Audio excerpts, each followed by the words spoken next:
Hello students, I welcome you all. My name is Muhammad Shahid Mir and in today's topic we are going to discuss reflection of light. Reflection of light is simply bouncing back of rays of light which are produced by a luminous object. Suppose here this sun is a luminous object which produces its own light rays, and these light rays are just after striking this plane surface gets bounced back. Okay, this process, this bending of light rays or bouncing of light rays in the same medium is known as reflection of light. The ray which is produced by the sun or which is produced by any luminous source is known as incident ray, and after striking the mirror or any opaque object is called as a reflected ray. This bounced back ray is known as a reflected ray. There is a normal which separates angle of incidence and angle of reflection.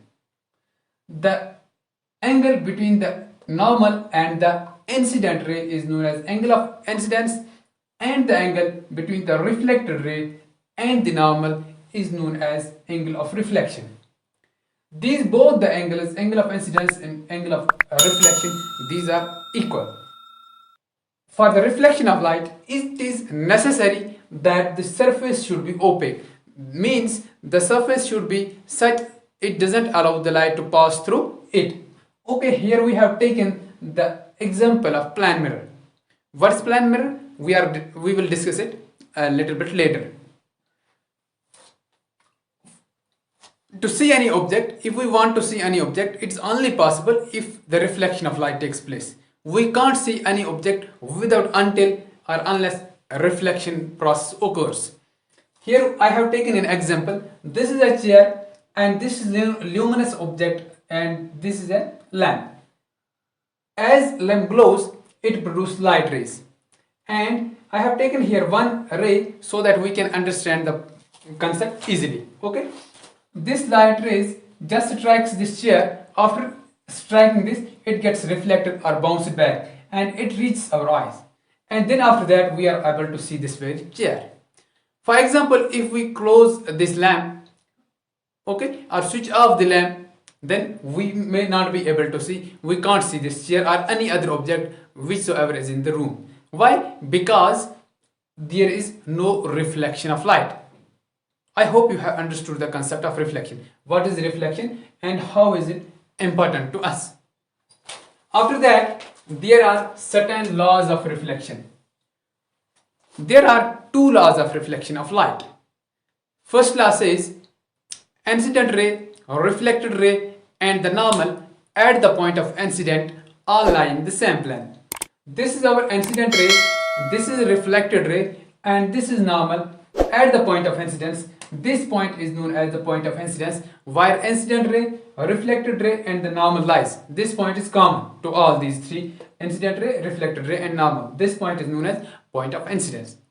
All lie in the same plane. Means just after striking, it goes back in the same plane. Okay, you can take this as a flat and this is one plane and they all lie in the same plane.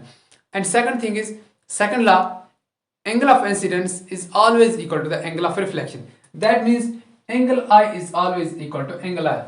Suppose if this angle I is 60 degree, then angle of reflection is also 60. If this angle I is 40 degree, then this angle of reflection is also 40. This angle I is 30 degree, then the angle of reflection is also 30 degree. Then after that, we are going to study types of reflection of light. Types of reflection. There are two types of reflection of light. One is regular reflection and another is irregular reflection, which is also known as diffused reflection or scattered reflection. And regular reflection takes place on the smooth surface. We can take an example of plane mirror. The reflection which takes place on the plane mirror, because plane mirror is a smooth, plane mirror is very smooth, so the reflection of light on the plane mirror is an example of regular reflection. And the example of irregular reflection is we can take the example of plain paper, we can take the example of curtain. Okay, this on a regular surface, these reflected rays always remain parallel to each other. If this is incident ray, after striking it bends in this way. This is another incident ray.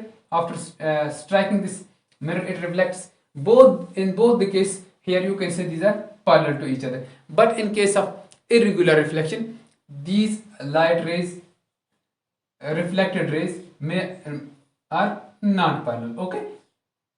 Okay, this in this way. This is angle I, this angle R, and this is angle of reflection. Or you can see here the reflected rays are not parallel to each other. This is the case of irregular reflection. After that, we are having types of mirrors. First mirror is plane mirror, and we understood what plane mirror is. Plane mirror is simply a flat mirror, flat surface, plane flat glass, which is polished on one side and other side is reflecting. Okay, and this polish is of silver, because silver is good reflector. And there are more two types of mirrors, concave mirror and convex mirror. These mirrors are also known as spherical mirrors. The concave mirror, which is in which the reflection surface or in which the reflecting surface is bended inwards. You can see here, this is polished on the outermost side and reflecting surface is inwards. And convex mirror, in this case, reflecting surface is bended outwards. You can see here, and the polished surface is bended inwards. So in this way, we understood the concept of reflection of light. I hope you have understood this concept. Guys, I hope आपको हमारा ये video पसंद आया होगा. अगर पसंद आया हो तो don't forget to like the video, share with your friends and subscribe our channel so that आपके लिए हम फ्यूचर में भी ऐसे innovative videos लाते रहें, so that you can get help from all these videos. I'll see you soon in next video. Till that time, take care of yourself. Bye bye.